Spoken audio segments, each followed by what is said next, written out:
be on Thursday, and this is going to focus on motion and physical activity. And it will include the assembly with a staff knockout tournament. So I'll follow up on that for you and let you know what that is. That's basketball. Is it? Oh, I think good. so, right? What does that mean? Could you inform me? Yes. They have to. It's a competition of who makes a shot and who doesn't. That's a really frightening vernacular for that. Why are you addressing this to me? I didn't make the name up. I know, I'm just like, but you knew what it was. It's like a whole area of my expertise I don't have. I have many things, but this is not one of them. I'll blame my father later. He'll be happy to hear about that. Maybe I'll know who won it and I can report back on that on the 28th. I cannot wait. The CFB was awarded a grant to conduct a math academy for students over February and April vacation. So students who've been qualified for the activity have been contacted, and a big thanks goes out to Maureen Dalton for coordinating the grant efforts, so that's exciting. The preschool got a visit from Miss Rachel, the youth librarian, the children's librarian at the library. There was singing and songs and stories, and if you've interacted with Rachel, she is delightful. She's a real asset to the town. Preschool registration, I can't believe it, it's time already. Preschool registration is open and due by March 9th. Time is flying. It was almost light when I walked in tonight. That was exciting. I know. It's getting there. The grade 5 had their band and chorus concert, and it was a fabulous event, and Miss Norton and Mr. Femina would like to thank everybody who participated. In the middle school, we have the following 7th grade students recognized in the February huddle for meeting all of their learning standards. So we have Nathan Subner, Olivia Peterson, Bella Giarglari, Logan Berube, Luke Gibbons, so congratulations to them. And next month's goal is stamina, which I think is a perfect fit for March, because March is a long month. Yes, it is. So it's been pretty quiet upstairs. Otherwise, they had a really good time at their dance. If you drove by, there was lots of lights. It was very exciting looking in there. And I'm pretty sure I saw Mr. Dupree walking around covered in lights, so that's, you know, kind of a thing for another day. At the high school, I have a follow-up for you on the presidential trials, because you asked me what they were being charged with, if you remember Oh, that. yes, Yep. I do remember that. Thank you. Yeah, you're welcome. I take notes, you know. So the charge for each president, and they were doing the first 4, was the first-degree bad leadership during their presidency. Was that a law? I don't think it was a law, but this is what they were trying. And so they had prosecution and defense teams. They made teams of them, and then some of the students were witnesses. Miss Ziemba was the judge. And actually, this student, when she did it last year, your son was one of the witnesses, I believe. Huh. They brought in some APUSH students. So he was either Thomas Jefferson, George Washington, or Alexander Hamilton last year. So you can ask him about So that later. So they tried him for bad leadership. For bad leadership. She did not give me the results, though. I'm sorry. So we can keep going with this storyline if you'd like. Yeah. Well, yes. Stay I'd like to tuned. know an example of bad leadership. Okay, so you would like to know some of the actual evidence of bad leadership? Is this Mary Ann Zemda's question? Yeah, it is. Tell her I'm not harassing her. I'm literally curious. No, and she's really excited that you're curious, so it's totally fine, actually. So that was the follow-up on that. The Ecuador group met last night, and they all did their presentations around the different aspects of Ecuadorian culture that they researched. And that trip will be leaving on April 13th, so the students are getting pretty excited for it. I'm a little jealous that I don't get to go. But my child said no thank you, so here I stay. Ben McCarthy and Jack Borst will be competing in the divisional championships this Thursday at Reggie Lewis. Ben is competing in the mile and the 1,000-meter, and Jack is competing in the 55-meter and the 300-meter. So it looks like we have a distance and a short sprinter. Spanish 3 Honors has been looking into the Dominican Republic. They've been researching the Dominican Republic, and this week they were listening to bachata music and merengue music, and that culminated in a dance lesson today, which is actually kind of fun. Miss Palladino sent me video from it, and it was kind of fun. All the kids were up, the desks were all pushed back. It was a rockin' time up on the second floor today. So that was delightful. We've got Cabaret Night happened last Friday, which was super well attended. The junior admission night last Wednesday had about 100 people in the audience, and we had some really great representatives with lots of different opinions. That was recorded, and people can view it on our different channels. We have a winter celebration rally this Friday. We're going to start a new tradition. So we'll be celebrating winter arts and sports and class competitions on Friday. So we're using part of our advisory time to kind of rebuild our community in the district across grade levels. Mary Poppins is in full production and is featuring quite a few members of our Millis school community, and is including the tap choreography for Step in Time by senior Lindsay Surratt, so kind of the second half of her senior project. So you can kind of come check that out at some point. And in Mr. Ingraham's freshman English class, in sort of celebration of Black History Month, the students have been choosing Black poets, authors, or playwrights who've made contributions to the larger American literature scene, and they are making slideshows and sort of sharing these out with each other. So some of the folks who are being addressed right now are Maya Angelou, Langston Hughes, Toni Morrison. And in Mr. Ingraham's history class, they're also researching Black historical figures and the role that they played in sort of moving the country's dialogue forward. And last but not least, spring athletics registration is up and open. And so it's rolling. So Mr. Finney says, get in there and get your name listed. Any questions? Are we good? A thorough update as usual. Excellent. I'll get your questions to Ms. Thiemba. I'll direct Thank you. back to I you. appreciate that. See you all in 2 weeks. Thanks See you in so 2 much, weeks. Stephanie. Enjoy your vacation next week. Yes. Let's do some of the action items. The consideration to approve the January 31st, 2023 school committee meeting minutes. Mr. Chair, Ms. Gibbons. I make a motion to approve the January 31st, 2023 school committee meeting minutes as presented. Second. A motion's been moved and seconded. Any discussion? All in favor? Aye. Motion carries. The consideration to approve collective bargaining agreement with the Millis Chapter Local 3901, State Council 93, American Federation of State, County, and Municipal Employees, AFL-CIO, wow, for the term July 1st, 2022 to June 30th, 2025. What we do normally when we have a contract is we have to approve it in open session. We negotiate in executive session. We come back to open session to vote. We had 10 or 11 meetings, maybe not that many. We had a decent amount of meetings. Seven meetings. As always, we want to, when we go to the table from the management side, want to give our employees and staff a fair and equitable contract that works for them and works for the district. And it's a balancing act. In this case, there was some language cleanup within the contract, but the main highlights is that they received a cost of living agreement of 2% across all 3 years. And what we did is we removed some steps and added steps, which is what we've done with teachers, with paras. It's really the only way to really, because you get people stuck at the lowest step. The highest step. Sorry, you understand what I'm saying. If they're stuck at 12 and they've been there for 4 years, there's no growth other than the COLA. So as a way to kind of treat people fairly, we've added some steps. So that's the sum and substance of the contract. Any questions about the contract? No. Mr. Mulaney, myself, and Mr. Wigan were in the room for the contracts for the negotiations. And Ms. Roach. Ms. Roach. Well, to be honest, only really came in at the last meeting and fixed one thing as I went across town field to do another meeting. No, but we treated them. It's always good to go in the room and have a conversation to hear what people have to say. So I would take a motion to approve this contract. Mr. Chair, Yes, Ms. Briggs. I make a motion to approve the collective bargaining agreement with With the custodian. the custodian. Yeah, I think that's fine. Okay. If you wanted to add the Effective- full thing, you can add the full title if you'd like. Effective July 1, 2022 to June 30th, 2025. Second. A motion's been moved and seconded. Any discussion? Any comments? Do you have anything to add? Are you good? Nope. Okay. All in favor? Aye. Motion carries. All right, Bob, let me just. I don't know if you need Kerry's or if mine's going to serve. In the past, we've had all the members sign. I thought we just had the people in the room. I think That was some for have the, some for the chair. MOA, MOUs, we do that. All right, yeah, the one that means they're going to have to come in and sign. Bring it tomorrow night. Are you coming tomorrow night? Yes. We'll get these three signatures here. Okay. I'm going to go a little bit out of order.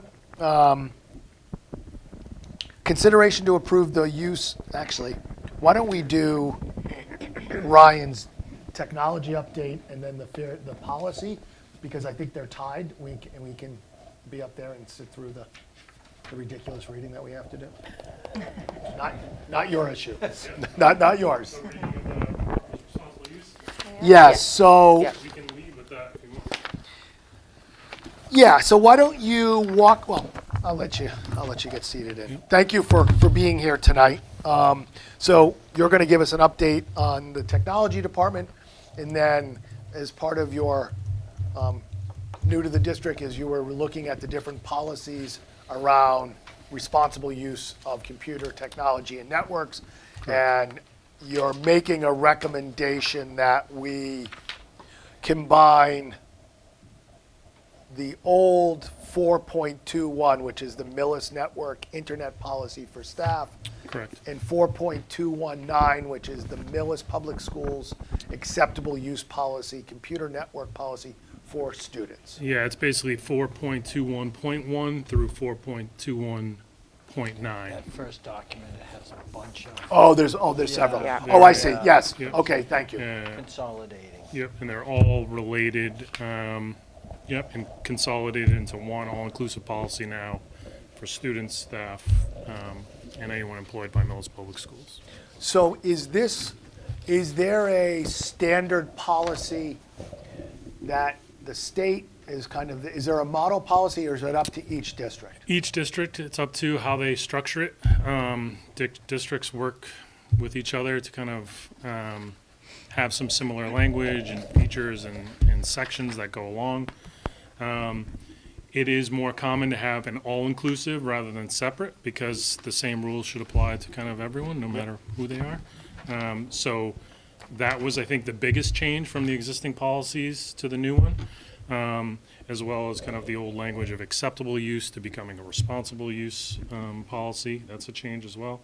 But there is no kind of standard template that. And I'm only asking this as a question, not as a leading statement. Yep. Is there anything in here that we need to have council look at, or is there anything that, I don't want to send it to the lawyers just to send it to the lawyers. Is there anything that concerns you that you'd want lawyers to look at? Not in my opinion. Okay. We will defer to your opinion. If you change your mind after the meeting, if you Yep. go back and think, we can always send it I to will. them. I don't want to hold things up just to do it, Yep. but that's a question that I Sure. was thinking about. Yep. So what we need to do is we need to number this. So I think what we should do is have this replace 4.21. We'll retire 4.219, which is for students, and then this will become the policy for the whole district for all students, faculty, and staff. That sounds, yep, sounds logical to me. Okay. Yep. So we can waive the first reading. We then have to do the second reading, and then we'll have to read it again at another meeting. It's going to take another meeting to get this. Is that okay? Yeah, that's fine. You're not on any, Nope, we're not on any time. We have policies in place. I just think this is kind of, we need an update. Yep. so my only other question from this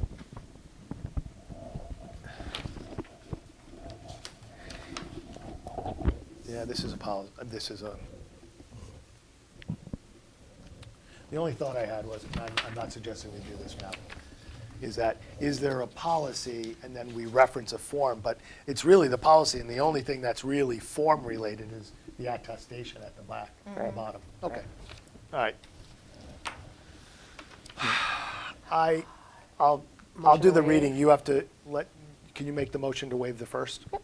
Mr. Chair, Ms. Gibbons. I make a motion to waive the first reading of the Millis Digital Learning and Technology Responsible Use Policy, 4.21, 4.21. the revised 4.21. Okay, Sorry. so that's all right. You got that in? And did you get that? Okay, thank you. A motion been moved and seconded. Second. All in favor of waiving the first reading of the Millis Digital Learning and Technology Responsible Use Policy 4.21, say aye. Aye. Motion carried. Now we have to make a motion to do the second reading. Mr. Chair, Ms. Gibbons. I make a motion to do the second reading of the Millis Digital Learning and Technology Responsible Use Policy, numbered 4.21. A motion been moved and seconded. All in favor? Aye. Aye. Want me to read it? I can read it. Millis Digital Learning and Technology Responsible Use Policy 4.21. Purpose. This Millis Public Schools Responsible Use Policy, RUP, is a written agreement that outlines the term and conditions for all users using district-owned technology as well as any personal technology that is on school property, including district networks and accounts.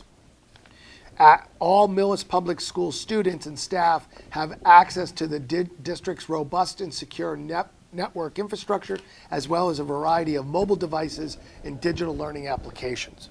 MPS technology and network facilities are to be used in a responsible, efficient, ethical, and legal manner in accordance with the educational mission of the district.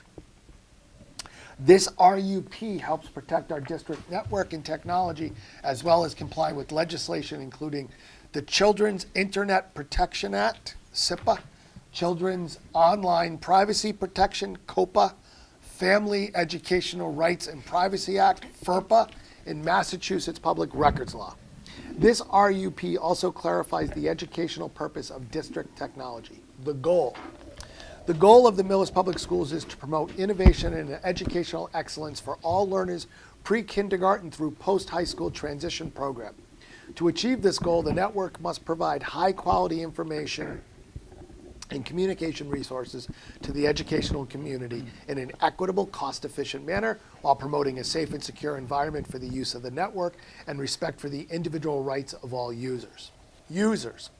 Primary users of the Millis Public School network are teachers, administrators, other educators, and students. Under certain circumstances, network administrators may permit a non-educator to use the network or other related school technology, provided the individual demonstrates that his or her use furthers the purpose of the goal of the network and public education in general. Responsible use district technology. All students and employees of the Millis Public Schools must read and attest to understanding and agreement with the provisions of this responsible use policy, RUP, annually in order to retain access to district technologies and accounts. Passwords. School or district passwords should not be shared with others, including other district staff or students. It is important to log out of unattended devices or accounts in order to maintain privacy and security. Professionalism. Students, employees, and all other contracted to provide service to the Millis Public Schools are expected to use professional language in all work-related communications, including email, social media posts, audio recordings, conferencing, and artistic works. MPS technology may not be used for commercial activities, gambling, political lobbying, or product advertisement when not directly related to the educational purposes of MPS. Students, employees, and appointees are responsible for modeling and actively practicing positive digital citizenship. What students, employees, and appointees do and post online must not disrupt school activities or compromise school safety and security. Privacy. Users should have no expectation of privacy regarding their use of MPS equipment, network, or internet access to files, including email. Do not share personal information about students or employees, including but not limited to the names, home addresses, dates of birth, telephone numbers, student ID numbers, employee numbers, and visuals. The transfer of student information should be only through approved district information systems. Email is not a secure method for transmitting student data. All student staff and those contracted to provide service to the Millis Public Schools are responsible for protecting students' data privacy by only using digital learning applications and websites that have been vetted and approved for use by the school district. More information be found on the Millis Public Schools website, Learn platform. Cyberbullying. Bullying in any form, including cyberbullying, is unacceptable both in and out of school. Students, staff, and appointees are expected to report all cases of unknown or suspected bullying to the building principal or department administrator.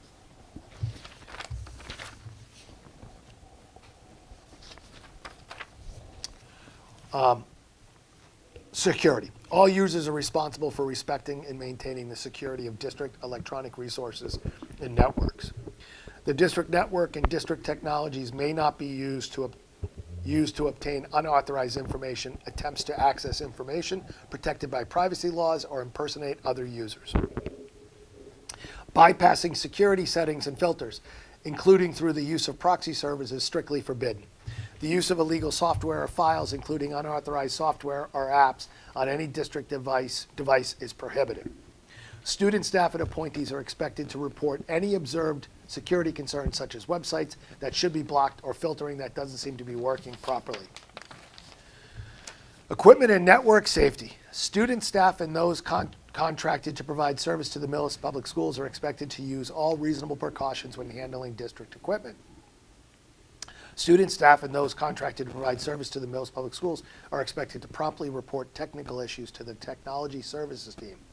Student, staff, and those contracted to provide service to the Millis Public Schools are expected to use caution when downloading files, opening emails, clicking on links, or opening attachments, as they could be phishing attacks containing viruses or malware that may impact our district network and security in significant ways. Vandalism in any form is prohibited and must be reported to an appropriate administrator or the Technology Services Team. Vandalism will result in the cancellation of privileges, disciplinary action, and the possible legal action. Vandalism in this instance is defined as any malicious attempt to harm or destroy computer system hardware and or use data on our network or other networks on the internet, and includes but is not limited to the downloading, uploading, or creating computer viruses. Tampering with computer security systems will be considered vandalism, destruction, and defacement of school property.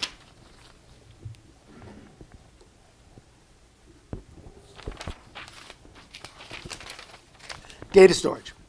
The district provides students and employees with a Google account for storing and managing school-related files and content. Students and employees should use a personal account for storing and managing personal files and content. Personal data, file images, and content should not be stored on district devices. The district may re-image any device at any time and to maintain equipment in a good working order.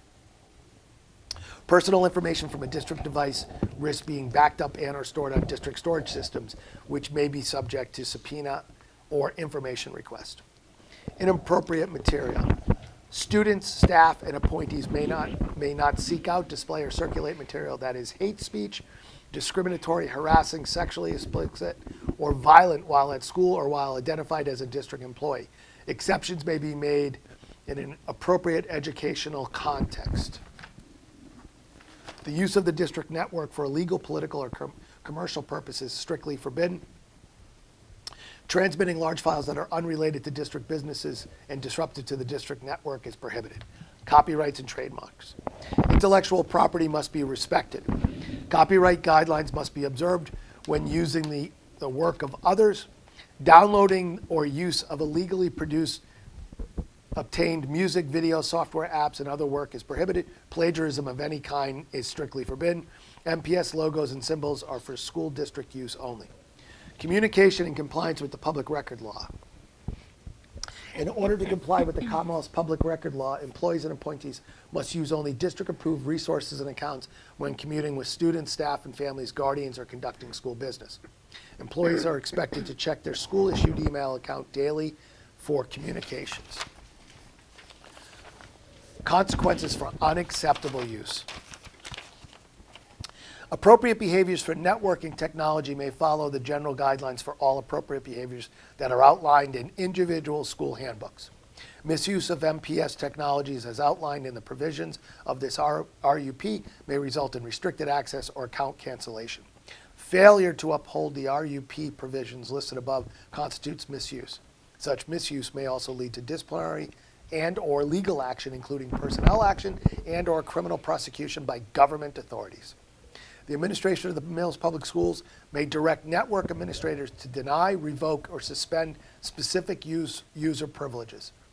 Any user identified as a security risk or having a history of computer or network-related problems might be denied access to the network. The district will attempt to tailor any disciplinary action to specific issues related to each violation. The Millis Public Schools makes no warranties of any kind, whether expressed or implied, for the services it's providing. The Millis Public Schools will not be responsible for any damages suffered. This includes loss of data resulting from delays, non-deliveries, missed deliveries, or service interruption caused for any reason. Disclaimer: MPS makes no guarantee about the quality of the service provided and is not liable for any claim, losses, damages, or obligations arising from the use of the network or district accounts. Users are responsible for any charges incurred while using district devices and/or network.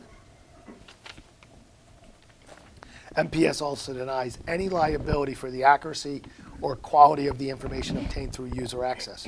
Any statement accessible online is understood to be the author's individual point of view, and that not of the district, its affiliates, or employees and appointees. I have read attestation. I have read to it and attest to the understanding of the provisions of the responsible use policy. My signature below attests to this agreement to abide by the provisions of this responsible use policy. Employee student signature, employee student printed name, parent signature, parent printed name, date. Well I done. made several circles. I hope I can remember my thoughts because I have several questions. Give me a second. Does anyone have anything? I have a couple of questions. So my name is Robin, and I'm an art teacher in another district, and the copyright section intrigued me. I teach digital art, and I do a whole host of units on copyright law and how it pertains to kids, especially with images, and that's not on here. Imagery. So I was just wondering if maybe that could get tacked in there to the downloading or use of illegally produced, obtained music, video, software apps, and images. So what is it potentially. supposed to cover? What is it supposed to do? So kids can't just take any image they want and turn it and use it as their own. That's against the law. Like Van Gogh, like So technically, that one is over. It passed the okay. the public domain. But I think that just like with the way that kids like download and share things, that like there's just no idea that you can't just like do that or like put it on your poster and say like not have to cite that source. Okay. I see what you're saying. So just inclusive of images and videos in there. So inclusive of. Yeah, it has all the other things like Yep. music videos, apps. I was just thinking imagery should Yep. also be put in there. That was my thought. And like, do you guys teach them what that means and like what they can do with that? Is my other question. We do have curriculum at the elementary school that Mrs. Veluzzi teaches through her STEAM classes that kind of addresses these things right here. Yep. Yeah. And I think Dave D here at the high school does some work on that as well. Yep. Not too bad. Yeah. Yeah, it's like wild how much you have to kind of remind them like. They have access to so 'Cause there's, much. yeah, you can get anything right now. It can be too easy. Yeah. So, Denise, do you have anything? I do not. So I have several questions. They don't necessarily have to impact the policy, but I want to raise them. And I'm wondering, I saw it and I can't find it. So let's talk about their email is not private. Correct. I work for a private entity, Harvard University, and there was a scandal a few years ago where they access people's email to do an investigation to find out who went to the Globe, and it blew up in their face. So my email's it's not a public record, but it's not private. What Harvard realized is that they were very loose on what the protocols are. So I don't know if there's been discussions, and I don't think it impacts this, but I think it would be worth an effort to have a discussion about best practice about if you are going to access someone's email, what's the threshold, who's giving approval, because someone's talking bad about the principal, and now are you accessing someone's email? Like the slippery slope, and I prepare for the worst, hope for the best, so I'm literally looking at the worst possible scenario. So I think and Harvard had one, and it needed to be refined about access to electronic, I forget what it's, electronic information. Clarification on why we would. And I actually can, not that we should just use Harvard as the gold standard, but I could try to find that policy and send you a copy. But I think there's worth the discussion before you go into someone. Now, a public record is one thing, but an internal investigation, who's for what, who's signing off on that, that becomes a murky world that I think we should be mindful about. I'm not saying we can't do it, but I think we should just, that's a conversation to have. And I think in that case, our council may have some protocols that could be available. It's worth the conversation. I don't think it impacts the policy. It's a sidebar. Okay. The other piece is, you don't mention, and once again, I'm carrying this from my work, the theft of a device, and then if it has PII on it, you have state, if there's a breach, you have state mandating requirements if there's a breach. So it may not be a theft, it could just be a breach of the system or a device with personal identifying information. There's a Mass General Law that you have to report to the state, and then you have to notify the people impacted. Yep. I don't know if one of your statements could be kind of clarified for that. And I also think I would just add, you have to let us know if your device is stolen, you need to immediately let us know. Yes, there's something similar in there. I could be more clear regarding what you're saying. About the PII or the theft? Nope, just I think, say a theft of a device. I think it was more broad in terms of contacting technology support staff and trying to find the exact language of where that is.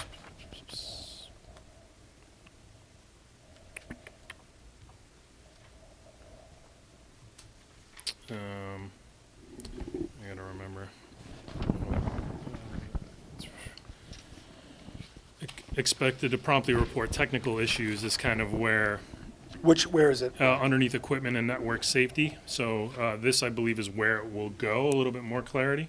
What It's bullet? the second bullet. Third page. Yeah. I think you could add that. And you can add that. We don't have to read it again. That's just a revision based on the second reading. Yep. And we are actually in the beginning stages of developing an incident response plan, which includes exactly what you were saying. Okay. The protocol for when those types of scenarios happen. Perfect. Yep.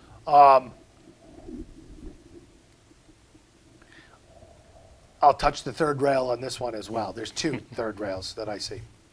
And I think it belongs in here, it should be here, but schools are expected under professionalism.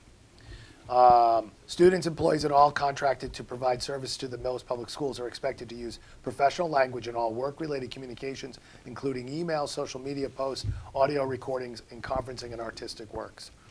The social media post, I think, is a conversation about what's the objective standard, what is right, what is wrong, what's proper, what's not. And that's a third. I don't think you're going to be able to accomplish that here, but that is everything's good until it's not. And someone retweets something or makes a comment, and then you got a problem. And then the other third rail, what is hate speech? I understand why it's in there. I'm not saying we take it out. That's very subjective. Because you could literally have someone say, I don't like that opinion, I don't like that politician, I don't like that commentator, and they said that, and that's hate speech. There's a First Amendment huge cloud hovering over us, and I'm not opposed to putting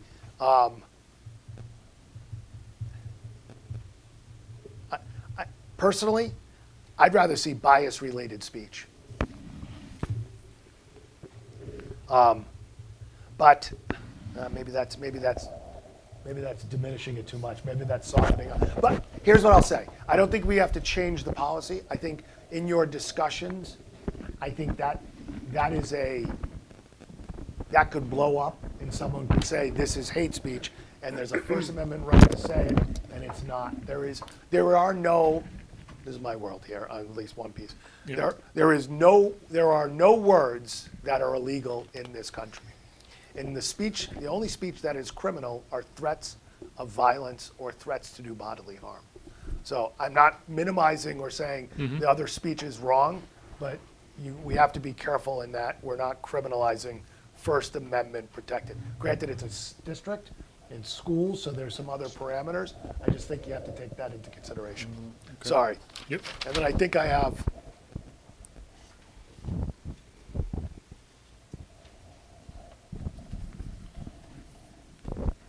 And I did change the language where you had mentioned appointees in some areas. You can actually see on the screen. In those, I only have paper. I don't believe in technology. Sorry, I know that runs counter Yep. to your whole No. world, but No, that's right. That's fine. In those instances where it mentioned staff and appointees, that wording was just simply changed to student staff and those contracted to provide services to the Millis Public Schools. I think not in every case it was submitted that way. and then the last thing, under the disclaimer, which I know is boilerplate, Millis Public Schools also denies any liability for the accuracy or quality of the information obtained through user access. Any statements accessible online, oh, never mind. Yeah. I was reading it as if a staff member says something online, we're not responsible. That is them pulling data off. Okay, all right, it. that's, Yep. I'm good. Which could be something a staff member posted online, but it's That's true. It's I anything think this found is online. helpful.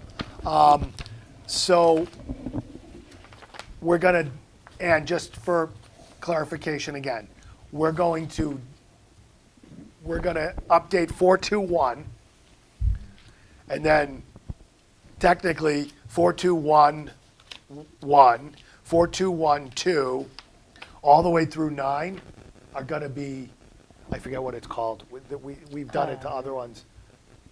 Not canceled, not revoked. There's some language, we can figure it out. And then this will become 421, the new policy. Great. I am not reading it next time. I'll read it next time. I have a terrible voice on a good day. I don't mind reading it, but I don't know if it has to be one of No, the it has things I read. Yeah, yeah. Look at you, offering to do something that we have to do. I appreciate it, though. That's us. Do you want to go through to your technology Sure. update at this point? And you came here early in the school year? I started. No, I'm sorry. You came to the meeting. Did you present to us, or was that just an It introduction? was like pretty much a quick introduction. Okay. It was very early. So this is your first kind of Yeah. update? Okay. Yep. Welcome. Thank you. I Thank really you. wanted Valentine's Day. Yep, yep, thank you, yep. So we just went over the update to the RUP. Again, we talked about that. Kind of connected to this is a BYOD policy, which is in development, which is the bring your own device. So the high school has had a previous practice of allowing students to bring in their own devices to school, which I fully support. I mean, if the kids are comfortable on their own kind of technology for doing their schoolwork, we should kind of support that. What we need to work on is security related to that when we have bring in devices that we're not managing and in control of. So this policy will clarify the responsibility of families when they're bringing in devices and what should happen when those devices come into the school. And it will also tie into some of our network stuff that I'll get into in a little bit later in wireless infrastructure. So Yep. just a suggestion. Why don't we reference a BYOD protocols in this policy, so the next time we read it, you haven't established them yet, but Yep. we'll make it part of devices, personal devices brought into the district Yep. need to adhere to. Keep that as part of the responsible use policy. Is it in there yet, right now? There is no BYOD as part of this. But you could talk about a BYOD protocols Yep. here, then develop the protocols. You could bring them back for our review, but they don't have to become their own policy. Okay. They're embedded Yep. in the responsible use policy. Yep. So then everything is related. So it could become guidelines or protocols that are a subset, and then we can just attach them to the existing policy. So if we get it in on the third reading, it becomes policy. Once they're developed Yep. and implemented, then it's already there. Okay. Otherwise, we'd have to come back and read it. Yep. Okay, perfect. So our wireless and network and a server upgrade. So this has come up, I think, the past few years in terms of our aging kind of Wi-Fi and network and servers, where it's kind of been pushed down the road. And we have reached end of life already in a lot of the hardware that we have in the district, specifically this building, not across the street. And if it's not at end of life already, it's coming this summer, basically. So Don, the network admin, and I have been evaluating quotes from vendors for a wireless network upgrade that are part of the E-rate program. So it's kind of in two pieces where you have your access points and Wi-Fi, and then you have the network infrastructure, which is the network switches and things like that. So it can kind of be thought of as two pieces if we can't do the whole project as one because of cost limitations and budget limitations. So that's a work in progress here where we're going to be moving forward. It's kind of a good time now, especially with the hopes of the building project coming down the road. Whereas if we were to do something with both of these, the wireless network and server will last a little longer, but the wireless network may come around a time again to do the next purchase when that building upgrade happens. So it almost kind of seems like this is a perfect timing for that.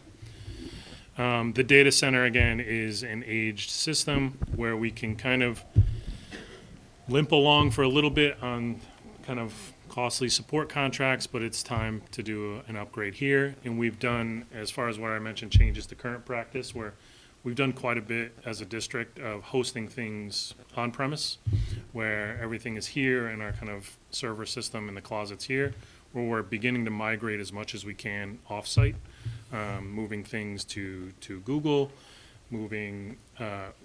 Yesterday, we went live with moving all our food services to a cloud-hosted application, so that is working well. Power School is now off-site, so as much as we can get off-site for just not only taking up our resources in the building, but it's also a security boost where we are protected in terms of backups and security and updates when it's hosted off-site. So our new server upgrades would take that into account. We're downsizing our existing kind of internal on-premise and moving it off. Cybersecurity obviously is the big topic now, with schools getting touched by ransomware and things like that. We were just, I found out late last week, we received a competitive cybersecurity awareness grant through the state, which will provide end user training, evaluation, simulated phishing attacks. So in the next few days, I'll be working with the state, the Executive Office of Technology Services and Safety, to begin the implementation of that, where, I mean, in short, there's going to be simulated attacks delivered through our system, which will look legitimate. It will then kind of tell us who needs training, who doesn't, provides that just-in-time training and information to all employees. The town, on the town side, they also received the grant, so they're going to be doing it on the town side as well. It's a year-long program, and it will be good kind of in the long run to get everyone up to speed on the proper posture. So can I ask a question about that? So you're doing real kind of incursions and no one will know about it? Staff will know that we've received this grant and what it's all about. We won't tell them, you're getting this email today, be careful with it. So so you're not testing your staff, so there's no one on your end that if something happened, and I don't know, they flick a switch or they do something or they take something down to try to protect, and that impacts operation. Do you know what I'm saying? No, what do you mean by on my end?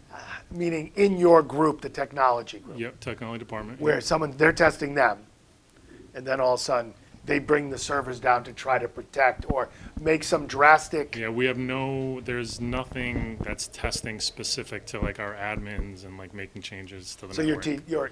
you're looking at teachers and paras and others. I mean, my department will be included in the same testing, so they'll receive those same emails, but nothing specific like, hey, there's been a breach. Can you give us your IP, like tech-related kind of Okay. testing like All right, that. so it's not someone is breaking the glass and stopping something and it's going to No. impact operations. Correct. No. I don't know your world that well, Yep. but I'm always thinking of Yep. they get tested and they go, oh, I screwed up, and Yep. now I'm shutting everything down. No. So you're saying more of an actual breach, like a simulated breach Yes, of our yes, network. yes, No, yes. this is going to be more related to phishing and Okay, things all like right. that. Practices where someone can infiltrate Yep. us. The beginning if stages of what will allow that Right. breach. Whenever I get an email that has an attachment from an unknown sender, I immediately open it up and click Yeah. links. Yeah. That's what you're supposed to do, right? Exactly. Yeah. I want to be included in this Yeah. testing. Right?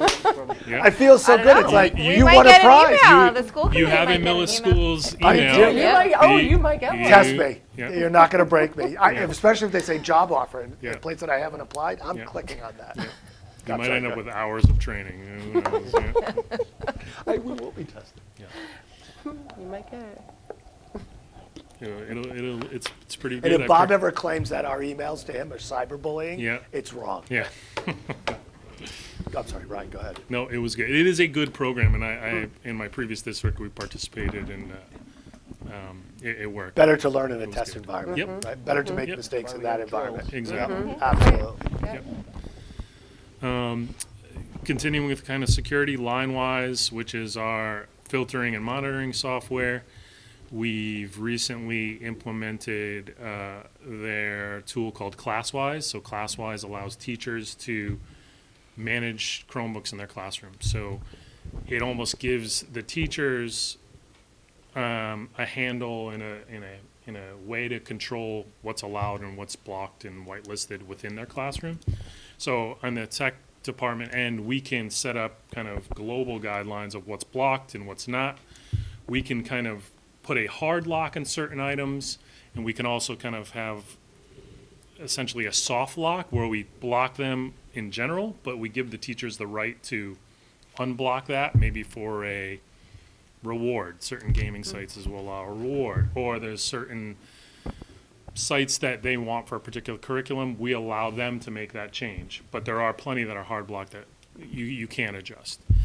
But it also allows teachers to get insight into, they could be sitting, have their device in front of them, be able to see all the student screens, be able to push content out to every student in the class, be able to, hey, Johnny, what you're doing is looking great. Let me show that on the screen, and she can cast this kid's screen to the front of the room.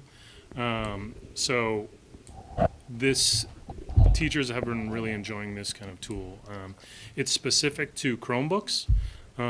So students that bring their own device or have iPads, they can't see them. They don't have visibility into that. And we're looking at, as part of the BYOD policy, it may be something like you add our little agent so we can see and be part of this program. Things we're thinking about. Also part of LineWise, which was we implemented about a month ago, I think, maybe 3 weeks ago, is the Custodio Parent app. So Custodio basically allows you to take some of the abilities we have here in the building and take over control of that while you're at home on the school-owned devices for parents. So they can do the same kind of blocking, monitoring, get information on what that student is doing at home, and then also provide limits. And in addition to taking over and having some of that control on the school-owned device, with the product, they can also enroll 2 personal devices into the plan for no cost to the parents. And the last I had checked, about 22%, I think it was 22% of the students were connected to parents at that point in time. So, which, according to LineWise, was a great number, and I think that's pretty good, over 20%. Because that includes K through 12, everybody. VR and AR carts. So the district received these carts a few years back. I think COVID kind of derailed that for a little bit. Obviously, you're not going to be putting things on your eyes that everyone's sharing during that time. Bless you. So recently, I was able to kind of reinstate these carts because the main piece of software, Google Expeditions, that used to be used on these carts, went away. It doesn't exist anymore. They stopped supporting it. So there is a new program. It's called Expeditions Pro VR, which is very, very similar, almost identical, that we were able to get installed on the devices as well as on a teacher device that can manage kind of the experience. Teachers, there's a cart in the library that the middle school and high school can sign out, and there's a cart in the STEAM lab at the elementary school that teachers can sign out as well. These pictures were from a couple weeks ago in I think, third grade classes where they were talking about their curriculum involved the ocean and the sea world. So I went in and kind of worked on some experiences with the ocean, and this little video maybe will. Sea turtles are very big. I mean, you can see they're all up and excited, looking around. And it was, I wish I had included another one, like when the teacher controls what the kids are looking at. I mean, they can look wherever and they're immersed in this environment, but there's particular scenes, and as you would switch a scene and go to this new picture, like it would just be like, oh, like all the kids just erupt because it was like they see this new thing. So all those fourth grade or third grade, I can't remember which grade I was in, all those classes did it, and it actually started with one class, and then I got a bunch of emails, hey, we got to be able to do this, and like all the other classes got involved. So hopefully this will start taking off in some of the other classes. There are tons of different experiences that apply to most subjects, so teachers can usually find something that will apply to their current curriculum. Sea turtles are very big. So our single sign-on rapid identity, which you may have experienced with signing on to that, we've kind of been evaluating this throughout the year, taking in feedback from the users. It's not necessarily meeting all our needs, and we think it could do better in some areas, and there may be other products out there that will do better. One of those being ClassLink. So we're looking into a possible switch from our current solution in Rapid Identity to move to ClassLink. It does quite a bit more. It's much more user-friendly. The level of support is much greater. The use as far as districts and schools that use it is significantly higher than Rapid Identity. Almost when we speak to some of these applications that do our rostering and things like that, and we tell them we have Rapid Identity, sometimes they're not even sure what that is, so it makes it a little bit difficult. So I think we're going to be moving on to a new product called ClassLink, which again is tied into our security. So it's the single sign-on, which protects user accounts. They also offer multiple options for multi-factor authentication that we're going to be looking to institute as well. So that's possibly coming down the road for next year. We've done a lot of work in the district with our forms and some of the automation that's happening within like human resources, curriculum departments, some tech departments where there was a lot of passing of this person signs this paper, then it goes to the next one, and the next one, the paper would get lost in the shuffle, where now a lot of those are all through Google Forms and automated. So someone completes a form, it may go to Ann clicks a box that says approved. When she does that, it goes to Terry. Terry makes sure it's okay, it's approved, then it goes to Bob. Bob finalizes, and a signed copy goes back to all the users, and it's all kind of said and done, and all kept in one kind of central location. So we've probably completed and worked on maybe around 7 different processes that have now taken advantage of this. So I think it's working out okay. There are formal systems that do a lot of what these kind of in-house solutions do, but you're talking big bucks for some of that. So while it would be nice to have it, we're kind of taking that next step to doing our in-house solutions for this. So a big step for next year, I think, is our move from the 7th and 8th graders off of the iPads to Chromebooks. We've talked with teachers, with students, with administration, and just overall kind of best fit for student learning and engagement is the Chromebooks are the tool, and Bless you. iPads just aren't, bless you, just aren't cutting it anymore, especially for those grades. That's a picture of an example of what we're going to be kind of using. So when I say touchscreen and world-facing cameras, and I should have brought the demo with me. So they will all be touchscreen devices that flip over into a tablet. Like an iPad, where you can be taking an iPad and take a picture out in front of you and see it here. All the Chromebooks we have now have like your singular camera here, so if you're taking pictures, you're doing kind of like this thing. So now with the new Chromebooks, you can flip into tablet mode. There's cameras on both sides, so it works just like an iPad. So really anything we've been able to do on the iPads, we should be able to do with the Chromebooks now.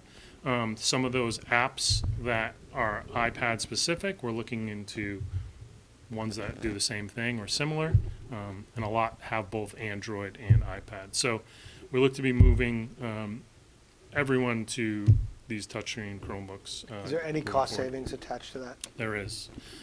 What's the, if you have the number, if you don't have it, we can get it from you next time. But what's the price point on an iPad versus the price point on the new So one?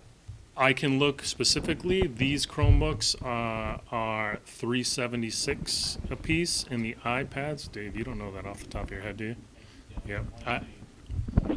Yeah, I think $399 is the right number. So not a massive savings, but a savings. It's not a massive savings in the device itself, but there's additional savings where all the iPads have to be enrolled in our management system of Jamf, and we don't need to pay for those licenses now when they come Okay. off. So we're going to be saving about $3,000 for the year for that piece as well.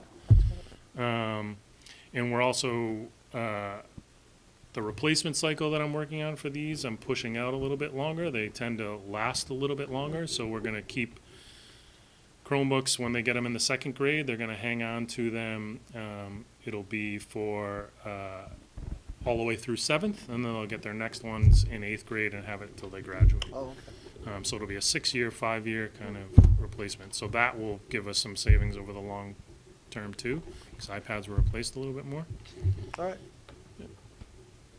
And everyone in the district right now from 2nd grade through 12th grade have a one-to-one. They have some sort of device. Yes, 2nd grade through 5th grade, they're one-to-one Chromebooks, cart-based in the classrooms. They don't take them home. Okay. K1 have iPads in the classroom, don't take them home. 6 through 12 have at least been offered the option to have a Chromebook to take home. Some don't take it because they have their own device. Okay. So yes, we're one-to-one. And it could be possible that we then, at some point, and figure out if K1 would benefit from the Chromebooks too, touchscreen. But at this point, that's not in the plan. Okay. I think this is my last one. Yep. So, student tech team. So this is something that we are planning for a launch soon. And that planning, the launch is basically just the initial announcement, engage for students. So this student tech team would be comprised of high school students in lieu of their study hall to start, where they would be part of our tech department, essentially. We have such a small department, so any kind of help is going to be welcome. They would be based, they're going to be based here in the library, and I think Mr. Carter and I have been talking about over in that corner, we're going to create a desk where they're going to be stationed there, and they will be kind of like the first point of contact for students if they need help, where they will come to that desk. These student tech team kids will be trained on some basic repairs, some different troubleshooting. There'll be different levels based on what training they receive. We're moving to these Acer Chromebooks, and Acer provides a certification program for students to be trained. That is free of cost, so we'll enroll in that. So these students will become, they're called Acer Certified Techsperts, and they'll get their kind of certificate. Yep. A text. Yep. That stuff. I know you did. So it's, I think something that will work out very well and be a great addition. I think that's a great Millis. idea. Yeah, I That agree. could really help kids who Yep. maybe want to go down that road. Yep. Like, There's- that's a great idea. There's a lot, it provides opportunities where certain kids don't have. It gives them that head start if they're going down the road. They'll have like basically mentors, lead people from our department that are checking in with them, as well as Mike Carter. And they'll begin to take on more and more roles as we kind of I love that figure idea. out what they that's can do. It's a really good idea. Yeah. The district I teach in does that. It's a class. It's called Tech Leaders. What district are you in? Needham. In Needham? Yep. Yeah. And Josh Yankel and some yes, Sam Bookstone. Yes, so they have a class, and the kids. That's what the kids do. They Yeah. help. They're the first line of defense to help teachers and students. Are they tech experts? They're. I'm gonna have to ask if they're tech certified tech experts. Acer Tech Certified, yep. Yeah, that's exactly what I'm hoping to accomplish. You love it. Started, I joke. I started one in Medway when 9 years ago, 8 years ago. Nice. So hope to do it here. And while we're thinking, it's on the voluntary basis during study hall to start, that's how we began there too, but the hope is it will eventually become a 4-credit kind of course too. Yeah. Really good. That's great. And that was it for me. Excellent. A lot of good stuff in a short amount of time. Thank you. Oh, Yes, that's thank you. excellent. Well done. Was Excellent, awesome. Robin. Well If we could done. walk out right now, I'd walk out. Mic But we- drop, yeah. that is Yeah. awesome. So thank you again for the time. So, Thank Thank for you, coming. Ryan. so before you Yep. Oh, yeah. walk away, at some point, I'm assuming that you're learning the ropes, you're kind of seeing the thing. At some point, it would be helpful, and if you haven't already, sit down with Mr. Wigan and start to map out, I suspect you already have, Yep. your budget, and so maybe come back before the end of the year.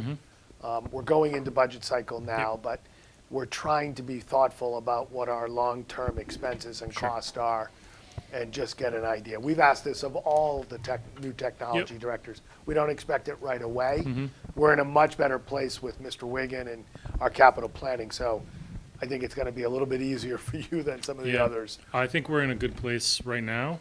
Good. So we're pretty close to be able to provide you with that. So we'll ask him the direct questions when we have a budget Yep. conversation, but thank you for all of this. Thank you.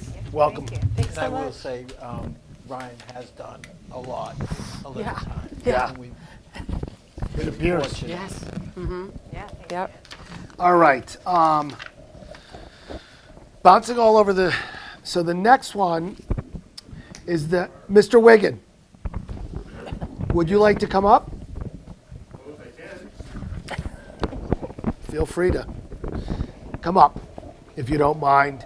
I think this is going to be a hybrid kind of budget update. Let's do the consideration on the two issues. Let's look at Yep.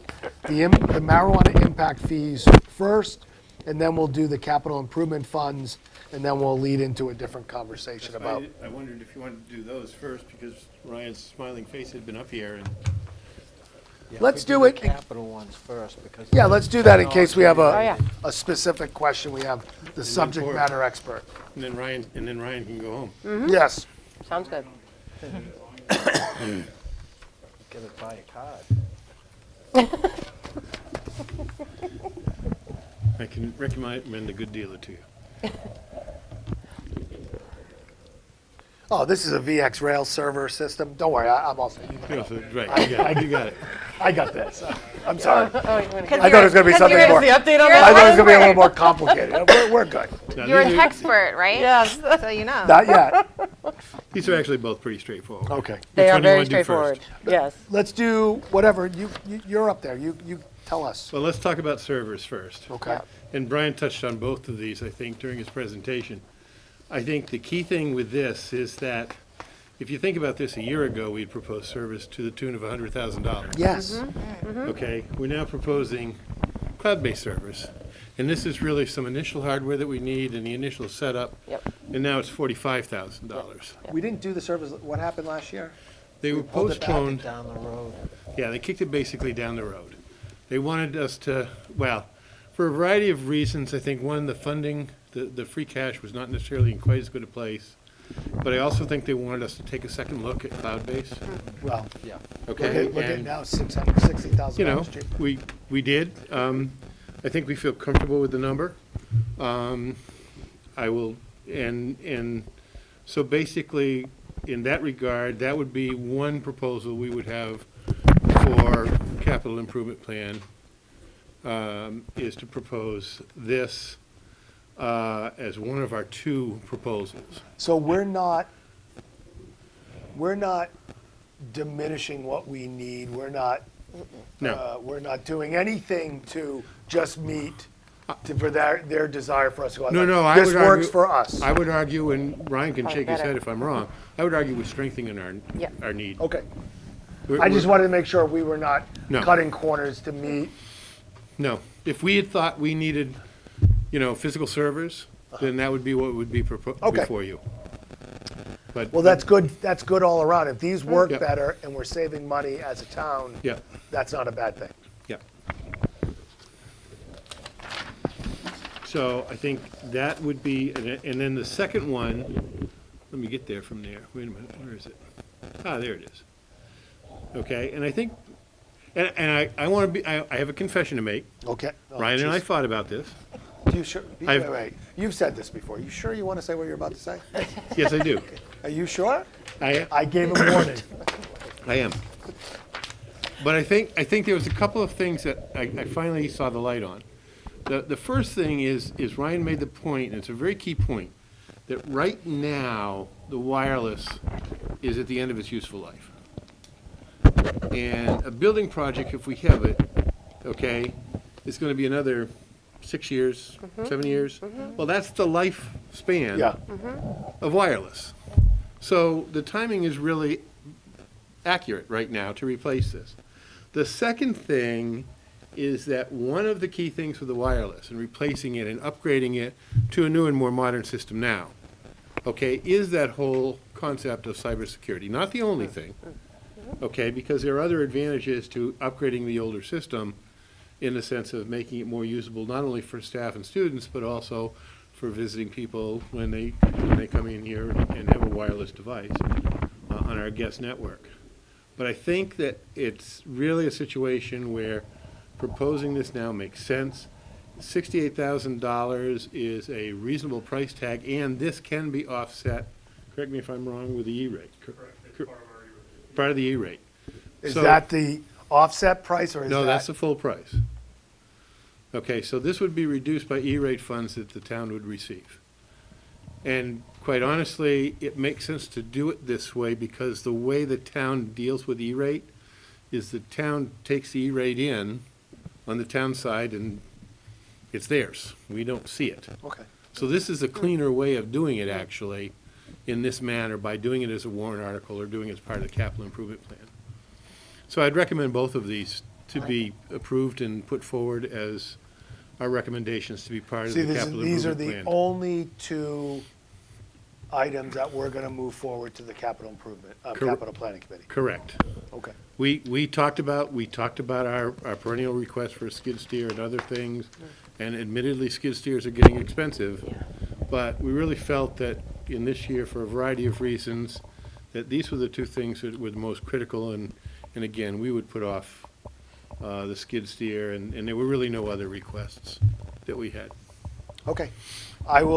Any other questions? I will take a motion. Mr. Chair, Ms. Gibbons. I make a motion to approve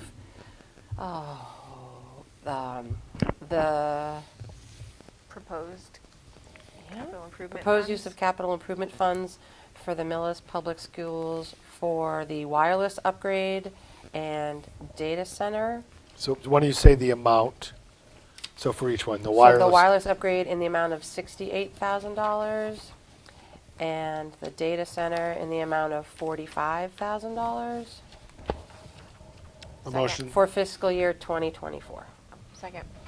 A motion been moved and seconded. Any further discussion? So these are going to be two items that we're going to present to Mr. Conroy. I think these are pretty straightforward. I don't know, I'm sure you guys are going to need to go if you want to go, but we'll present at this March 2nd Capital Planning Committee. And then the warrant's going to be closed, but then they will reopen it and Right. bring in, because now, as everyone knows, almost all of the warrant articles are now funneling through And, capital. and these actually are part of the capital improvement plan's single warrant article anyway. Yes. So this would be an issue. Okay, a motion been moved and seconded. All in favor? Aye. Motion carries. So, moving on to marijuana? You're good. Yeah, you're good. Thank you. Yeah, let's move on to marijuana. Move on to marijuana impact fees, I think is maybe a better way to say it. I have a confession to make. Yes, let's move on to marijuana. Yes. So, there are 5 items, or 5 staff positions, I guess, no, 4 items, 4 staff positions and a budget line item that we would propose for marijuana impact fees. 3 of the staff positions have been funded in the past, I believe. The first 2 are the middle school social emotional learning teacher. The second one is the middle school adjustment counselor. This is an additional adjustment counselor. The third is the middle school, I can't remember, is that, that's a new position. There's the 2 positions. There's the 2 positions, that's right. Okay, so the next 2 are new positions. A middle school paraprofessional for the social emotional program. And then we've identified a staff person to run a high school social emotional program, but we would need a paraprofessional for that program.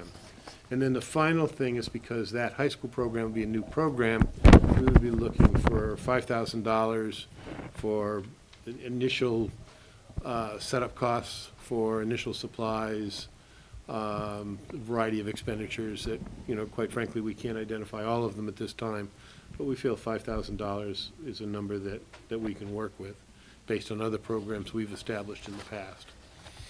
And that totals $210,424. How much did they give us parameters on what our ask could be? They didn't really give us parameters. Yeah, What was our ask last year? so last year it was the 2 positions, and then $21,000 for vape detectors and $10,000 for curriculum materials. Of these 4 positions, which ones, are there current staff in the first 2? Yes. Yes. Are they year to year? Yeah, they were hired. They were hired directly for Right, this. from the, Yeah. yeah. So if they come back and say, we're not going to give you all of that, my thought is, we need to protect the 2 that are working. Mm-hmm. So, Well, I mean, we do for a variety of reasons, including the fact that, as we've pointed out in the past, that we talk about our out-of-district tuition situation. These positions actually help protect us from a greater problem in that area, so. right. And listen, they got hired, it was probably made crystal clear that they had 1-year funding and they're Yep. potentially at the end, but I still think I'd rather continue their employment, especially if it's going to help with the bigger issue, Yes. than bring on additional. No, we concur. I'd like to get all 4, but let's, Right. if they come back and say no, let's prioritize the people in district Right. that are having an impact on We- our out of district. I think we would concur with that. Okay. So I'll take a motion. Mr. Chair, Ms. Briggs. I make a motion to approve the proposed use of the marijuana impact fees for an amount of $210,424 for the fiscal year 2024, You want to say as presented? as presented. So then, motion been moved and seconded. Any further discussion? All in favor? Aye. Motion carries. Okay. Those are all of the action items, right? Yes. We did it. My God. It's getting late. Busy, busy. It's Valentine's Day. Woo-wee. All right. Mr. Wigan, Yes. I know you have a new memo. So Yes. tomorrow, we are going to the tri-board. Correct. And interestingly enough, the first tri-board on December 15th had 34 agenda items. We had 1. Tomorrow, there's only 2 agenda items, and they're both ours. Oh, what's the second one? The second one is the townwide social worker. So I don't know if other people are gonna bring stuff up, but I don't really feel like I think that's the social workers more of everyone. Right. Yes. But what I do want to do is I want to, on the December 15th, you two were not here, you were in another engagement. We said that these were rough numbers based on where we stood at that moment. And we said there was roughly $1.4 million. Based on the conversations we had, I don't think that number has changed. Could you, It's slightly changed, but I can explain how. no, Yeah. that's fine. But could you walk me Sure. through? And Sure. so just for the sake of conversation, and actually has an update, so I'm going to kill two birds with one stone. Mr. Conroy and I had our second meeting with an elected official, Becca Rouse, Senator Roush, the other day. How'd that go? I'm beginning to think that we are on our own. I'm beginning to think that everyone is impacted and they're all getting calls. She is going from meeting from town to town. And I appreciate her giving us the time. I think it was good. And we said, what can you do? She goes, I would write a letter to the governor's office. I would call. And I was like, oh, I was hoping you would knock on the governor's office door and say, my people need this. But everyone is impacted. Everyone is starting to panic. And our rep, Arena DeRosa. Arena DeRosa. I keep on confusing with them, someone at work. Was more than energetic to help us, but he's like, I'm 2 weeks on the job. Yeah. So no one from the state is saying, no, we're not going to help you, but I think we're going to reach out to Mass. You sent something from, or Mask. Yep. Yep. I think we got to talk to Glenn Kuchar Yeah, about good idea. what they're doing. Good idea. Because this is widespread. It's all relative. So I don't care if you're a huge district, if you're Framingham, or if you're Millis, it's all relative. It's 14%, it's 14%. So I think it would be great if something came from the state, but I think we need to go into tomorrow's meeting anticipating nothing from the state. I also think that I want to present in a clear and concise manner what's leading to that number and whatever the number is now. And then also, I think we have to start talking about the potential implications. And I know that there's been some hesitancy to start getting into that because we haven't seen the budget. But I also don't think we can start to hide what the impact would be. What Mr. Conroy and I said, and Ms. Underhill was there, Chairwoman Underhill was there, is that if we have to make up the $1.4 million out of our own budget, the cuts will be devastating and will grind this district to a halt. And we will get it done, but we will be learning, will be significantly impacted in this district from top to bottom. Yep. And I'm going to say that message tomorrow. So if you think, I don't think it's hyperbole. I think it's. It is not. I think that's It's accurate. I think that's an accurate statement. And what I also have committed from day one on being this committee, I don't say things that we don't mean. And I think we've had enough conversations about this that I think that that's a true statement. It's unfortunate, but it's true. Yep. So one thing that Bob did with the help, I think, of probably Neely, going into the meeting on Friday, I was asking, and Terry, I'm going to give these numbers to you and let me know if these numbers are accurate because I want to be able to give some context. Okay. In FY23, so this fiscal year, we have 20 out-of-district placements, okay? Correct. In addition to the out-of-district placements, we have one student attending Bridgewater State University. We have 3 students participating in extended evaluations now, Correct. which could lead them to be out of district next year. And we had 1 move-in as of 2/13. Oh my God, that's yesterday. Yes. This email was on Friday the 10th. And that move-in is most likely going to be going out of district. Right. Okay. So FY24, These are projections, not based on, a move-in could happen next week, something could happen at the end of the year. But right now, where we stand here today, there are going to be 19 out-of-district placements. Separate from the 19 out-of-district placements are the following. One student at Bridgewater State University. Is there a cost to that? Yes. Yes. So it is an out-of-district. It's treated as an out-of-district place. Yeah. And there's a cost attached. Yes. Is the money, is that tuition going up? It's going up slightly, but it's, I mean, in the scheme of out-of-district placements, it's one of the lowest It's you low have. cost. Okay.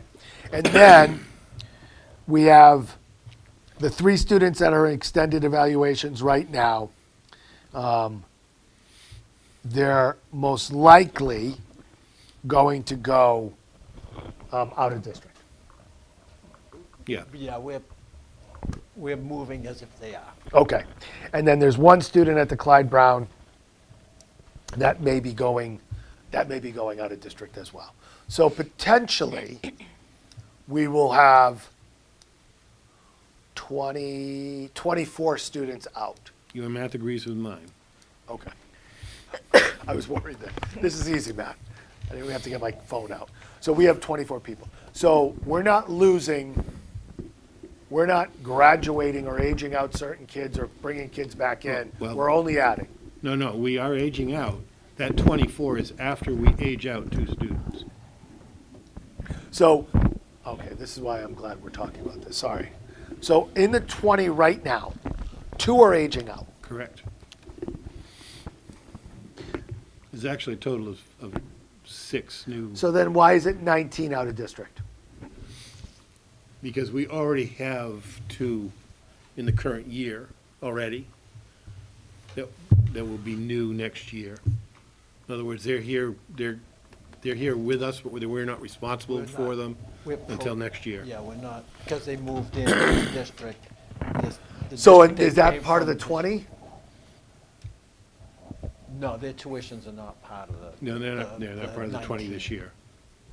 They're part of the 19. They're not, the 19 this year, they're not part of No, that. FY '23 is 20. Okay. I'm being very, so that's 20.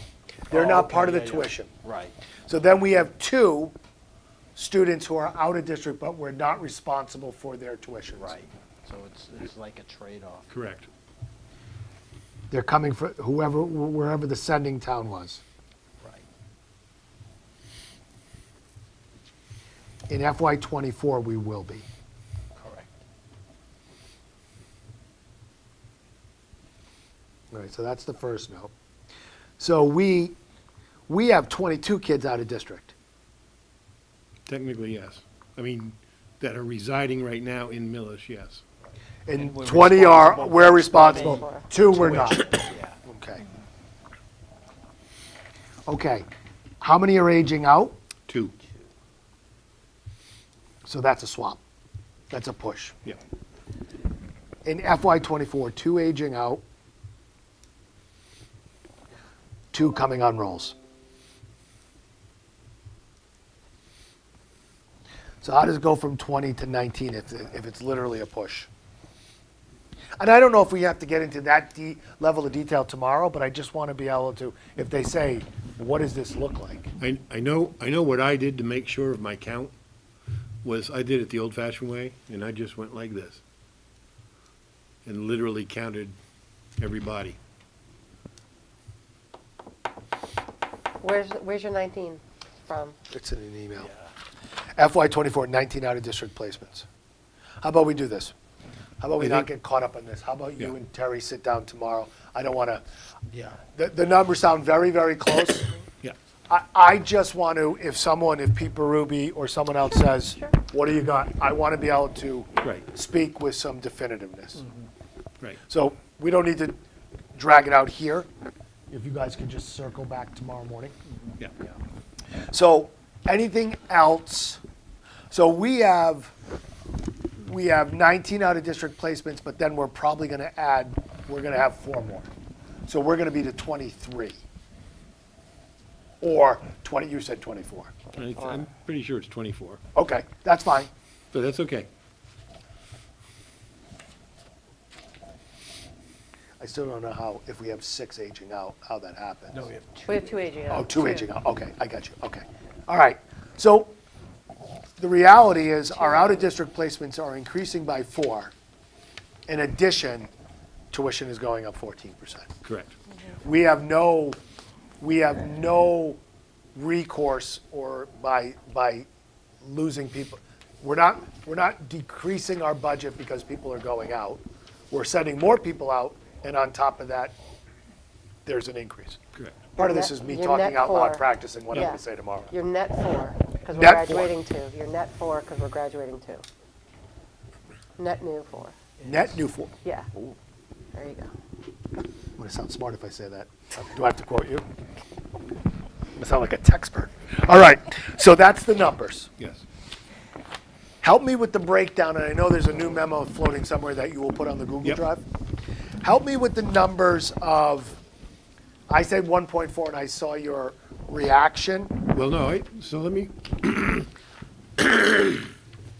And just I so you know, apologize. I. You want water? no, Yeah, do you want some Want water? water? I'm okay. You sure? I'm okay. And what I did say when we gave that was a very much a preliminary estimate. Right. So we're not beholden to 1.4, but whatever number you give me, I want to be able to break it out on how do we get to whatever that number? And, Yeah, and I can get, and I can get there, and so when you see the memo, you'll see the memo has done the same thing I've always done, is I've broken it out into 3 broad areas.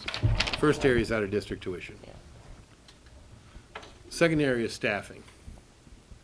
And the third area is transportation. Okay?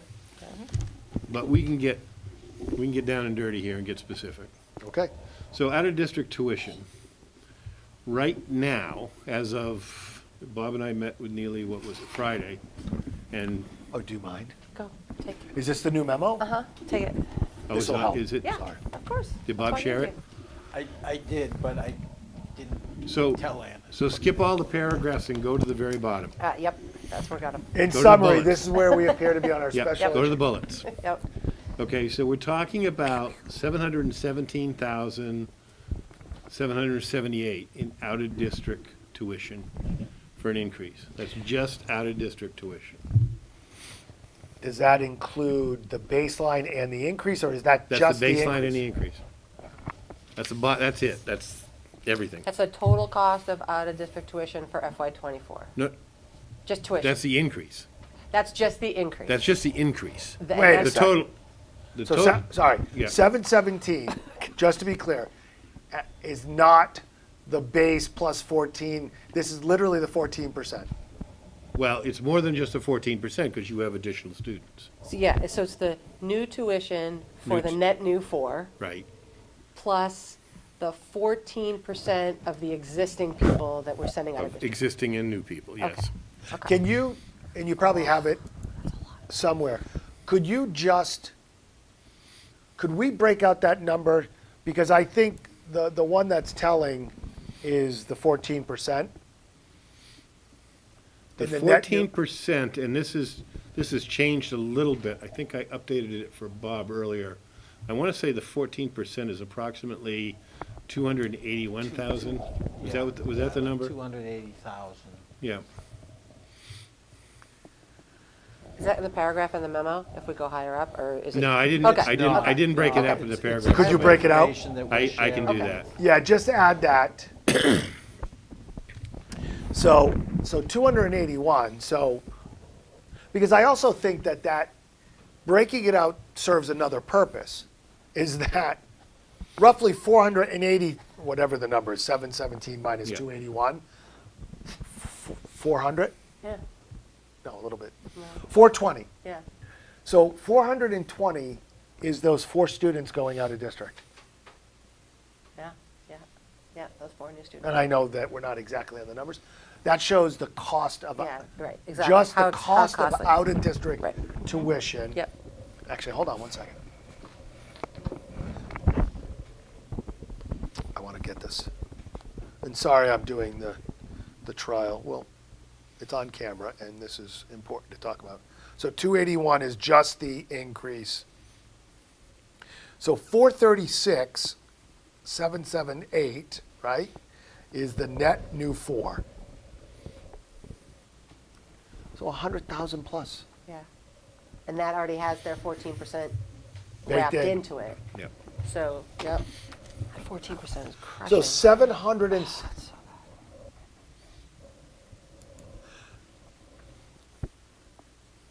that's just an increase of new students and the tuition increase. Correct. bad. And we did not list out the tuition of out of district because all we're doing is trying to identify the delta for, Correct. and that's in our ask. Right. Okay. 300,127 for special education teacher increase. What's the stat, what's the what is So- that? So part of that you need to remember is that it is not simply a collective bargaining agreement. What we did with staffing for teachers is we hired this year a second BCBA. We hired an additional preschool teacher. We hired the 2 positions that right now we're proposing to be marijuana impact funded. We have them here shown as part of a budget increase because we don't have that marijuana money. And as Sure. we just discussed a few And minutes so what are those ago, positions? I know we have it, but what are the they? school adjustment counselor and the School SEL teacher. adjustment. And the SEL, middle school SEL Yeah. teacher. So there's 4 teaching positions Yep. that are part of that 300,000 that were essentially Yeah. essentially Water tower? Yeah. unbudgeted positions.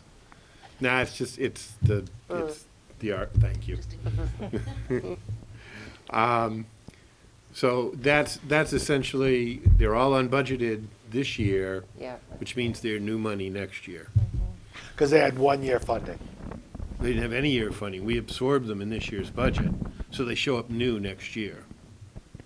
Oh, so they're new FTEs. Yeah, they're new FTEs. So the second BCA and the preschool teacher, they're already in, Right. and they are new FTE. The school adjustment counselor and the middle school SEL teacher, their funding ends. Right. We're So we assuming want the funding marijuana is funding. ending, so they Right. become new FTEs. If we get approval for the marijuana asks, Right, then that would then that would reduce, reduce that number. that would reduce that number. Okay. What was it, like 60,000, but No, still? No, it's gonna be more than that. It's okay. gonna be about No, 150,000. it's 100. What was it, okay. Yeah. Yeah. Paraprofessionals increase. Do you want to have that? Do you want to have the, if we get the marijuana approval? Yeah, I made a note. If Okay. approval, we'll take them off. Yeah, and it'll reduce Well, it will that reduce 3. it. It's not it'll that it reduce takes it that off. 3, whatever the number is, by, More than 150. Reduced by, well, why don't we just look at Yeah. the Why don't we look Yeah. at the sheets? Where are the sheets? here, if you give me my computer, I can get it for you 2 seconds. Robin, look in the folder. Robin's going. I'm looking. The No, but marijuana. are those on the sheets? Is They're that the on, they're exact on number? Bob's memo. Oh, the Bob. Oh, yeah, it's still Yeah, in the memo. yeah, these are the exact. 75, 84, okay, so what's the total? So 70, Bob, you think I'm gonna do that in my head, for Christ's sakes? I'm a criminal justice major from the 80s. It's okay. I Where's need a Mark sip- when we need him? I need a sip of water. There you go, perfect. Mark's watching at home, It's cringing. 210 for all of them, if we get the whole ask. Right, These- but the these- teachers, it's 2 only the 2. Right, Yeah. there's 2. So these are the new these, ones, right. It's yeah. 150. These are the ones that we had last year. 75. Okay, so it's The top 2 are the, I know, I The just top have two. to are literally the do new it that ones, way. so it's 151, 151,836. All right, so that's not that's a That's decent a- amount of money. Right, yeah. right. Right, it's about Right. half of that amount. Yeah, Yeah. yep, that's Okay. big. Just All right. right there. Yep. And that's in the memo, that's baked into the memo that I Yeah. don't want to, if I scroll down, I'll never get back to it. Okay. What's the paraprofessionals? So, again, the paraprofessionals, now, we actually reduced that number late in the day because I had mentioned to Bob in passing on Friday in our meeting, and then I had never gone back to check, and he reminded me, did you go back and check? Well, I did and adjusted. First off, I had the paraprofessionals all in as a 35-hour position. They're not, they're 31.5-hour positions. So that made about a $100,000 adjustment to the good. But also included is 4.33 positions that we added this year. And basically in round numbers, and I didn't go back to look at the exact people, but in round numbers, that's probably approximately $110,000 of that $241,000. I can What's get the a more two- what's precise 241? figure. 241. What's 241? I don't see 241. So it's 319. the 319. paraprofessionals. 241, Oh, you have an old- 317. You have Oh, ours says You have- 319. before the adjustment. He has it Okay. before the adjustment? Take your computer. You know what? Everyone's talking about computers. Ryan's here talking about computers. Where's my? You know passing what? them all You know around. what? My papers That's don't okay. lie. That's okay. Yes, they would. They'd be out of date too. But good news. Shut your mouth. They're not. So Good not the news. 319. It's lower. Your number's lower. Okay. That's what we want. 241. That's what we Okay. want. It's lower than our number. Yes. So Terry, Yes. these were new hires. These were new FTEs this year that we Yes. had to absorb. How many? Again, 4.33. 4.33. Didn't we have positions? Didn't we have unfilled para positions? I want to be Just careful. one. Just one. Just one. So paras, new FY positions, 4.33. No, these aren't included in the other two paraprofessionals that you're asking for the marijuana. Okay. So this is Okay. 241. Yep. That's what that comes down to. Yeah. Okay. But I mean, I think the point to be made in both of these is that it's not like we gave everybody a big increase. Right. Yes. We had to hire new people, and they're showing up in FY '24 Yep. as new FTEs. Sure. And it's So- still, we're hiring the new people to keep students in district because Correct. it's more financially responsible for us to, So this Correct. now, fiscally better for us. so our ask is not just about out-of-district tuitions, it's also about maintaining high-quality sped Correct. Yes. education in district, Yes. which to Denise's point, Correct. will Saves also keep money. them from going up. So Correct. I don't know exactly what I said at the first meeting, but I think it was all related to sped costs. I don't know, Yep. Yeah, no, Yep. you did. I don't know if I limited it to just out-of-district stuff. You did not. No. Okay. No, it No. was all inclusive. I was really good that night then. You But were, the, yes, you were. but the point is well taken, is that these also contribute to out-of-district tuition costs in that they avoid them. Yes. I'm Yeah. making a note, keep kids in district. Yep. All right, the next one is 100,000 for vans. So there's actually 3 vans that we would need. We have purchased one. You'll remember a couple of years ago, we got an earmark. Yeah. Now, we haven't received that van yet, and we may not receive that van in time. That's how long it takes us to get vans. My God. But the dealer that we deal with identified, she said she had a van on order, and if we wanted it, we could write her a purchase order. We did. So it's ours. When it comes in, it's just a matter of when it comes in. So of the 3 vans, one of them, we've solved that problem this And year. if there was an earmark, I don't want to put that in the mix. No, but I'm just Yeah. saying the reason we are only at 2 Okay, I see. is because we were able to get one. And those 2 new, we need 2 vans, not as an upgrade to our fleet because we have additional We kids need them going to out. transport students. Okay. So these are directly related to new, New students that students. we will need to be transporting. And that we won't be able to couple into any other van. Now, those are not in any budget at the moment. We wouldn't typically budget those per se in the operating budget anyways. that's right. There's approximately, we would estimate it's approximately $6,700, $6,800 in fuel. Okay. Depends a little bit on placement. And then the big one, or the last big one, I guess, is $92,000 and change for new driver costs. Now, the question, of course, there becomes, and the reason they're not in the budget is a couple of reasons, I guess, at this point in time. But one thing is, even if I do add them to the budget, we don't know that we're going to be able to get them. So before you go any further, Yes, the way I look at what we're presenting, we have 2 vans. yeah. Do the 2 drivers for those vans equal 92,000? Oh, no, that's more drivers. So how are we justifying? That's, because we have other vans in our fleet that we will be able to put drivers in, that right now are not being Okay, used. so it's all of these drivers are still, how many new I drivers want to are we say talking? that's 4 drivers. I'll double check that.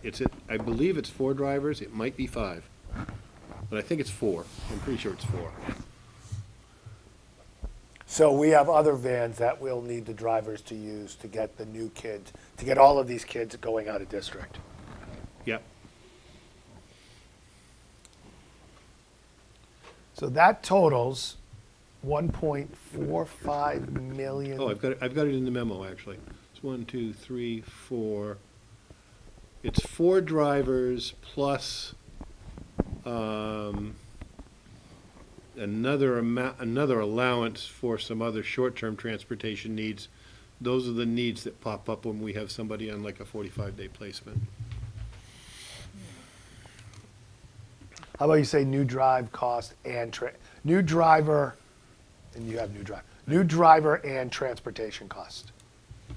So we contract it out or do bring in another, whatever it is. Oh, yeah, gotcha. So this is helpful. I'll print out the memo and then I'll look at it. I'll update my notes. I think I have enough to talk through this.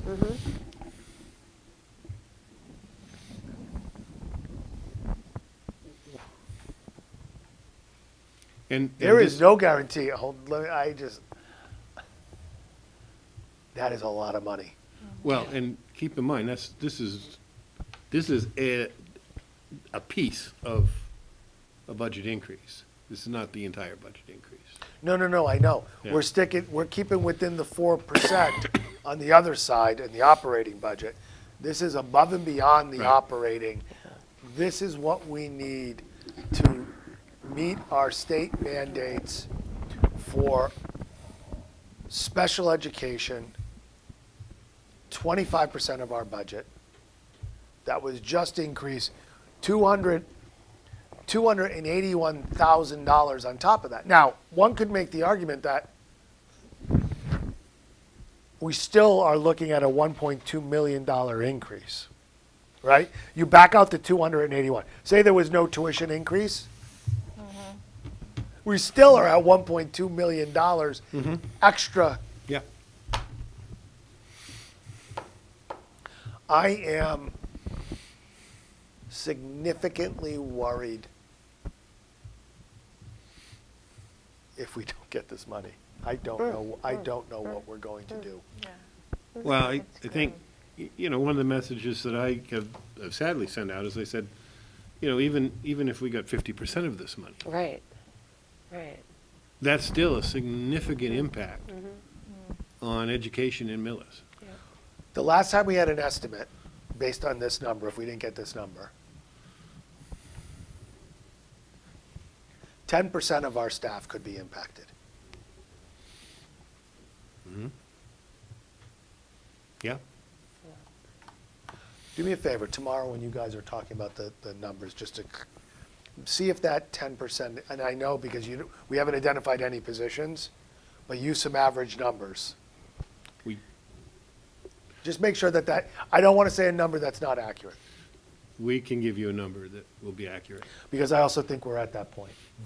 We're not breaking the glass yet, but I think we're now beyond Bob being nebulous. I think we Bob and need- I will look at the list, but trust me, when we start getting into these areas, we start, unfortunately, looking at how we would solve the problem, so. And I think we owe that to the district. I think we have to do it. It's not a good exercise, but things are going to start moving fast. We have a meeting tomorrow. Budget hearing here on 28th. the next meeting. Oh, have we posted it for the 28th? No, I thought it was the 14th. The 14th, I thought it was Right, March yeah. 14th. Because we're going I'm to sorry. FinCom later in March. Yes. Because we're going to talk about numbers, we're going to talk about real numbers on the 28th. Yes, we're going to do a pre-meeting Right. on camera.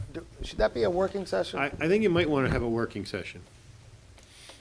And if we have to do on-camera stuff, Right. if we can limit, unless there's something we really need to vote on, We had the program of studies, but we can push what's that? The high courses. school program of studies. When you used to come in the summer and get extra classes and extra staff, remember that? Good old days. I remember those Well days. done, Bob. Well, we can worry about we're meeting on the 28th. I think at a minimum, if we have to go on camera to do some business, we'll do some business, and then we go off camera. But check your numbers for tomorrow. Yep. I don't think we're completely there yet, but we are moving fast. This Oh, yeah. train it's not in Acela yet, but it's leaving the station. Agreed. Mr. Chair, Yes. as we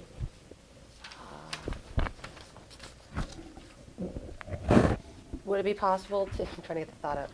I'm sitting in Mark's chair. You know what? That's it. That's fair, because he's not here. You can make fun of Mark. That's absolutely okay. I allow that. Ruling? Okay. Okay. Because of the importance of what we'll be talking about in the budget hearing meeting that we'll have on March 14th, could we put out some communications to the community ahead of that? Because I do think it would be helpful for the district to understand this position that we're in, so that they could share feedback with us as a board, also with the select board as a board, based on how conversations evolve over the course of the next few weeks. So I think we need to have some visibility into, give the town some visibility into the discussions that we're having about the budget shortfall, in the event that there's support that. So I am not opposed to that. I think that's a great idea. What I do want to do is I want to wait until we see what the numbers are coming from the state. What's their Yeah. new growth numbers? Yeah. Let's see, before we create something that may not be necessary or put fear in people, I don't know, has Carol alluded or Mike alluded, did they get state numbers yet? Because we're having the meeting tomorrow because they said they would have the numbers by then. Yeah, but I don't think they've come out. I haven't seen a notice of cherry sheet. Because when we set it, now granted, we were setting it in December. That's fine. I don't disagree with you. I just want to Timing. the timing is important. Yeah. Because numbers could dramatically impact what the impact is on us. Yeah, sure. Yeah. I do agree. You don't think people already know because they're watching these riveting meetings? No one. I do not No. believe that they would be aware. There are no FY '24 estimates yet. As, Well, maybe tomorrow morning.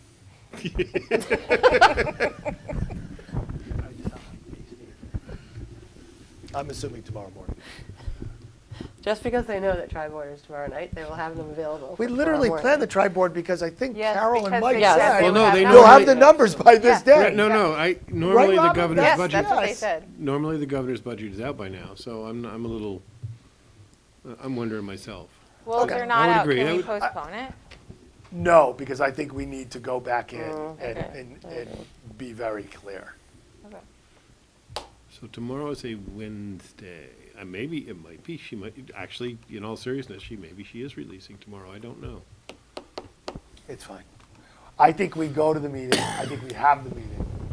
Oh, yeah. I think I go through this. Yeah. Yep. Thank you, Bob. Thank you for the work on this, continued work on this, both you and Bob.